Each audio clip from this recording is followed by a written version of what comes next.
perguntei por quê. E ela então me informou: porque você sempre acreditou na minha existência. Porque você sempre quis que este encontro acontecesse. Porque você é dotado de mente cósmica. Eu notei que havia um pequeno painel de 1 metro e pouco de comprimento, engastado na parede, que antes não existia, não. Esse painel, a minha entrada, pois não havia nada em todas as paredes daquele recinto. Naquele instante havia um painel mais de 1 metro de comprimento, por uns 15 centímetros de largura, 4 ou 5 de espessura, com possivelmente uns 10 botões, mais talvez, vermelhos, ao correr do painel. Ela se dirigiu àquele painel e pressionou um daqueles botões e de lá tirou, fez uma pequena abertura e foram ejetadas 2 bisnagas. Eram praticamente quadricular, assim, parelhas. Uns 10 centímetros de comprimento, 9 ou 10, 5 ou 6 centímetros de largura, talvez menos, e 1 centímetro e pouco de espessura. Retrocedeu, voltou até onde me encontrava, à minha frente, eu estava de pé, e ela pegou uma das bisnagas, puxou uma pequena lingueta e entregou uma bisnaga. Eu, naquele instante, ocorreu-me, inclusive, de que, como as bisnagas, depois de uso, deviam ir para o lixo, que eu devia dar um jeito de guardar as bisnagas como prova. Eu tomei o líquido da primeira bisnaga, só senti até o esôfago. Não desceu. É como se tivesse sido gaseificado. E como, evidentemente, que ela entendeu a minha intenção, ela já estendeu a mão esquerda, pedindo-me a devolução da bisnaga. Eu a devolvi. Passou-me a outra. A outra era um líquido mais consistente, mais grosso, a grosso modo, eu digo, e eu tomei. Esse sim, desceu. E ressalto que tinha um gosto da amora branca. O gosto idêntico do sabor da amora branca. Aí, posteriormente a ingerir aqueles líquidos, então que ela me informou telepaticamente que tínhamos uma outra missão a cumprir. Kabbalah encostou-se naquele sofá ou naquela cama e sugeriu-me, pela maneira como se colocou e porque ergueu o vestido, se colocou na posição normal em que a mulher se coloca para relações sexuais, foi me juntar à mulher e imediatamente o ato sexual se consumou. E como se nada tivesse havido, há uma parte, a única palavra que Kabbalah pronunciou, e por sinal de forma errada. Ao concluirmos o ato sexual, ela falou, também no único sorriso, mas apenas um leve sorriso, porque ela nunca sorriu. Ela falou, assim, entre dentes, a palavra amor. A pronúncia aberta. Amor. E ergueu-se, levantou-se como se nada tivesse havido e disse assim, agora vou lhe confiar uma mensagem. Quando eu digo disse, foi telepaticamente, não através de palavras. Vou lhe confiar uma mensagem para publicá-la, dá-la ao mundo até o fim dos seus dias, mesmo enfrentando dificuldades e incompreensões. Ato contínuo, voltou novamente àquele pequeno painel, pressionou um dos botões e de lá, através de uma outra abertura, mas no mesmo ponto, eu volto atrás para dizer, quando ela disse que me confiaria uma mensagem, eu disse a ela que eu não era muito bom de memória e que possivelmente, após sair dali, eu me esquecesse partes ou não completaria a mensagem. Então foi quando ela me comunicou que ela me faria repetir. Ela diria para mim 2 vezes, recitaria 2 vezes a mensagem e que eu jamais a esqueceria. Foi quando ela se dirigiu então ao painel e de lá retirou um diadema, mais ou menos uns 25 centímetros, assim de hastes, e de frente, com a parte de baixo lisa, a parte de cima toda feita assim com pequenos círculos em verde, amarelo, vermelho. Verde, amarelo, vermelho. Chegou até a minha frente com aquele objeto, com aquele diadema, e ergueu-se, porque ela é bem menor, e eu também inclinei a cabeça vendo o que ela desejava, e me colocou aquele painel, aquele diadema nessa posição da cabeça. E ela colocou novamente a mão sobre o peito, e com a outra mão, com a mão direita caída, não mais como antes, como na entrada, em sinal de saudação. E eu instintivamente fechei os olhos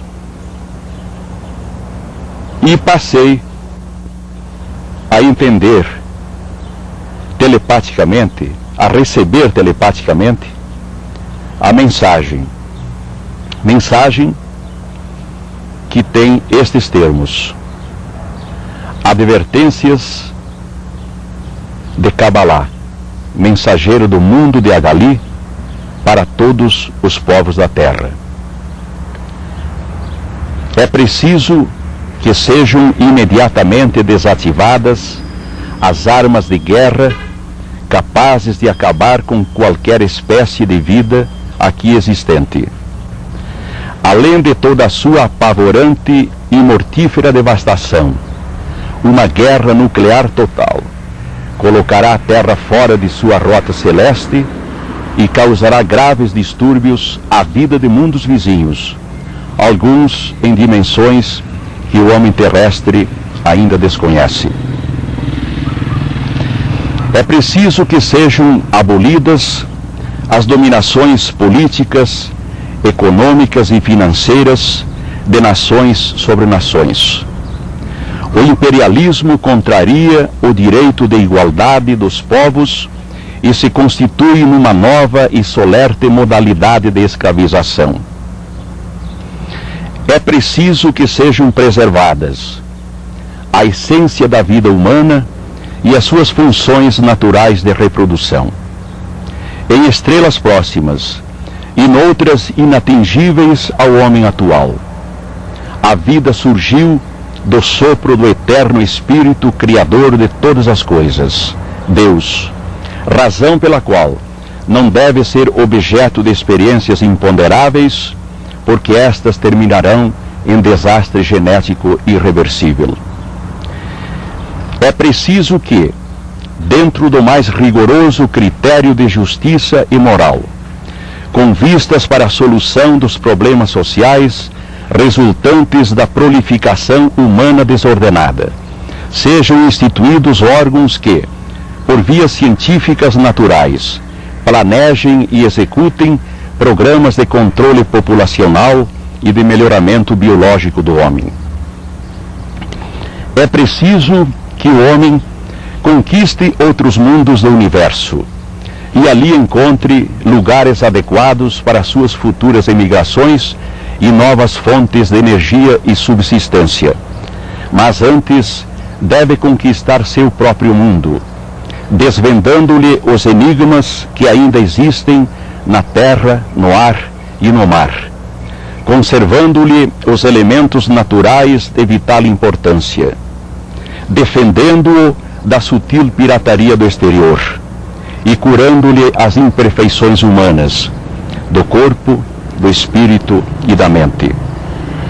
É preciso que, atendidas estas exortações, a humanidade esteja preparada para o período de extraordinários acontecimentos de que a Terra será palco dentro de pouco tempo.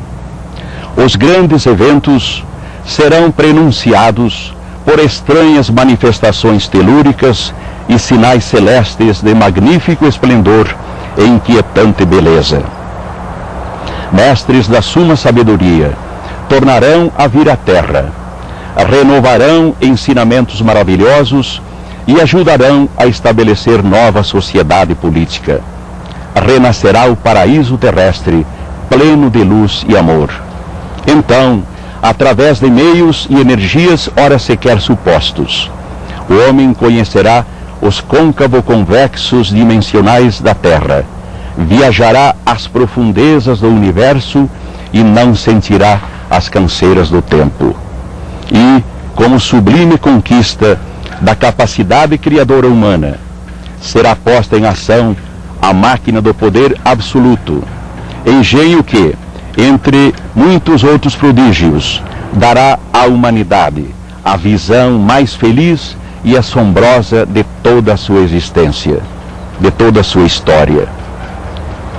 A ressurreição dos mortos na faixa dos 4X. Advertências de Kabbalah, mensageiro do mundo de Agali, para todos os povos da terra. Após isto,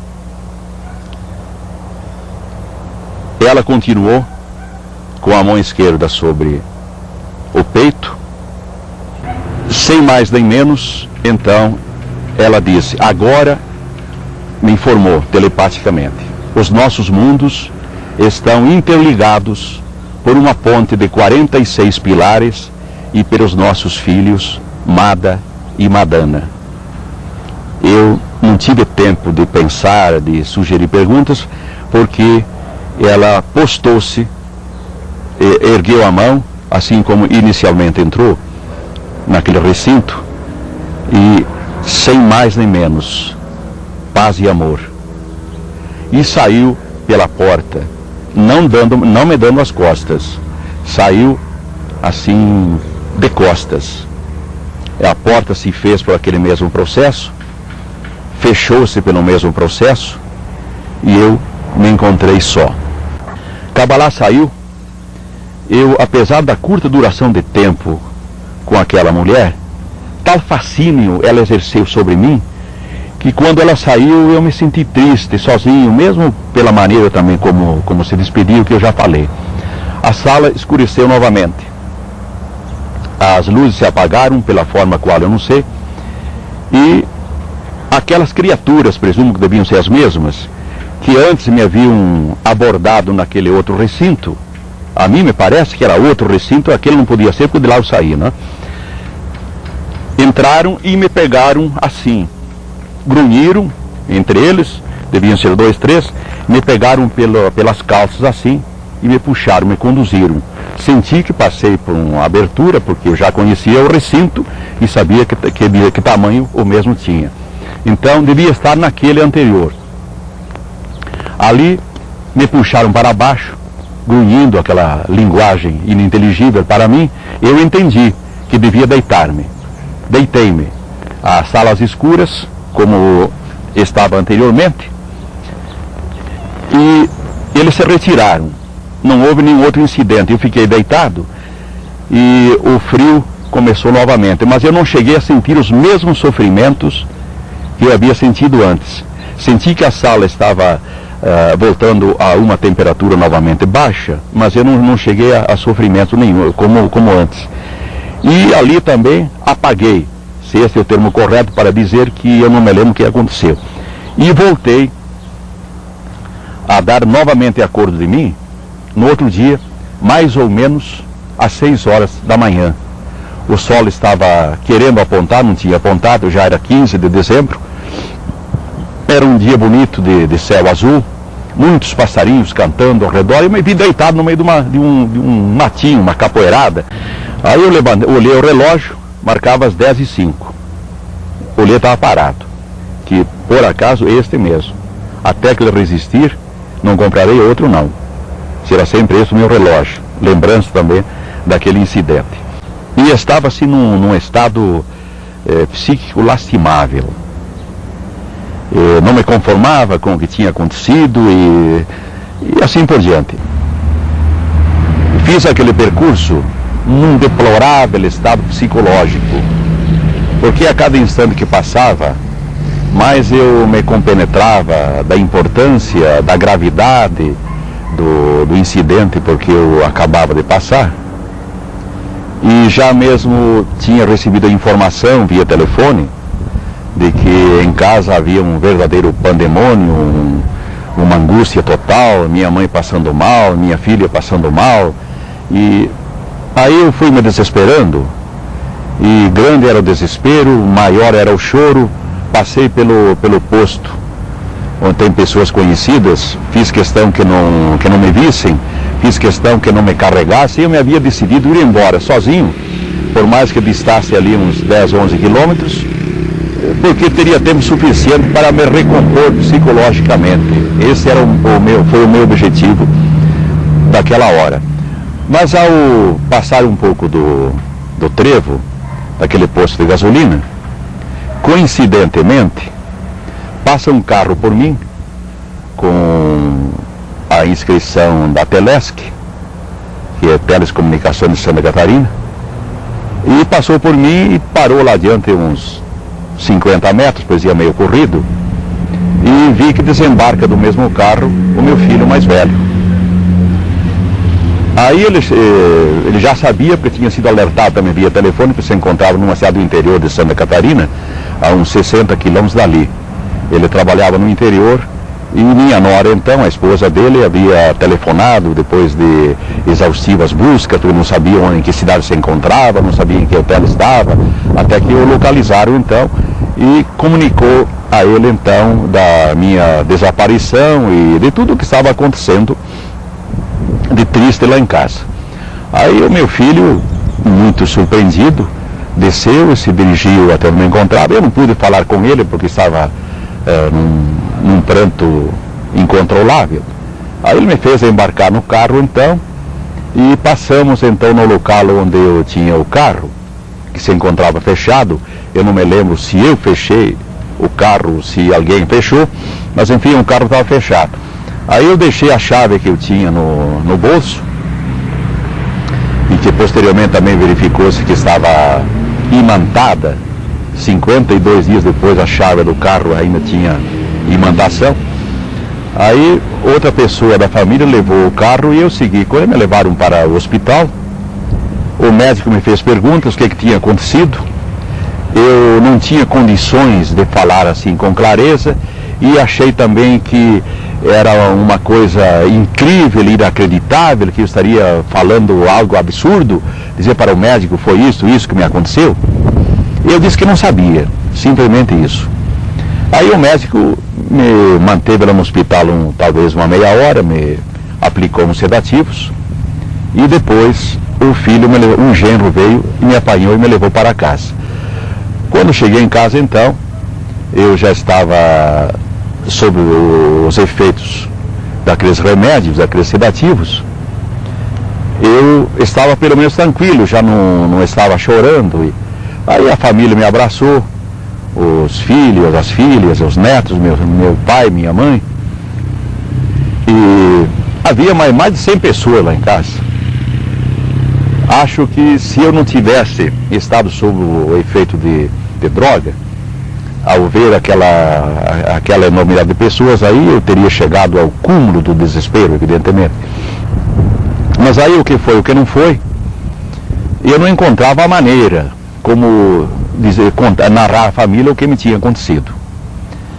Aí o meu filho, como filho homem, um genro, aí foram ao quarto onde eu me havia deitado aí na cama. Falei rapidamente, contei. Aí, mas que não falasse para ninguém, que deixasse assim por enquanto, tá?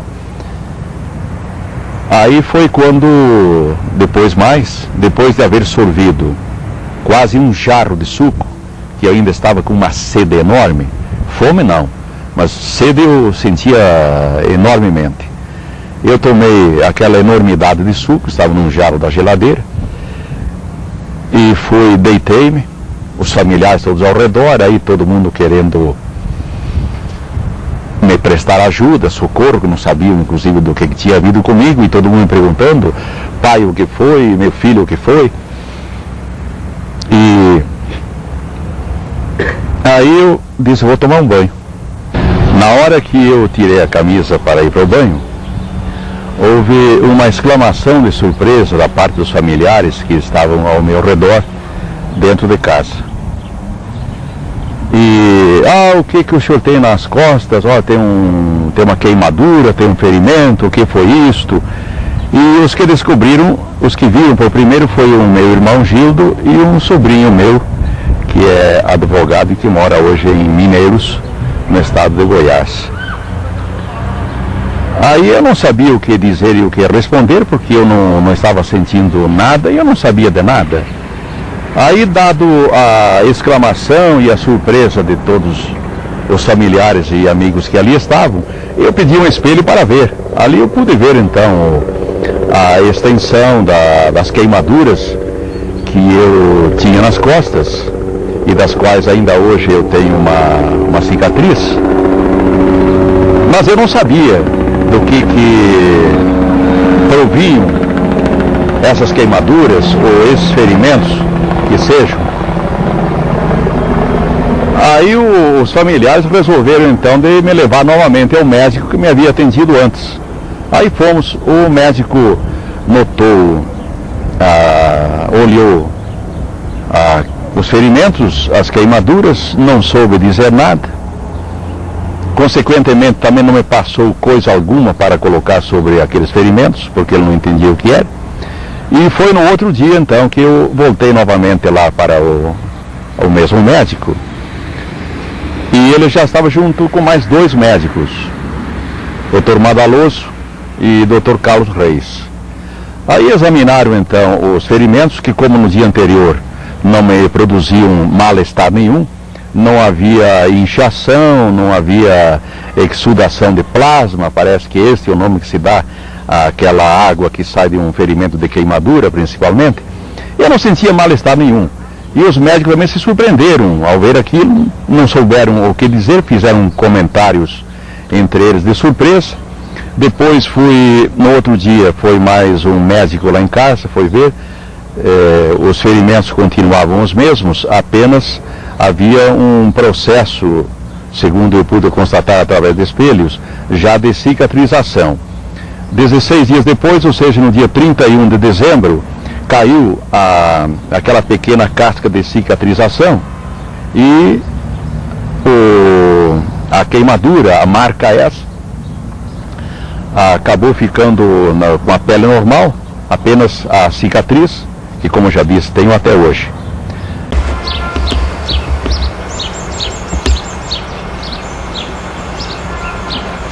Realmente é bem visível ainda.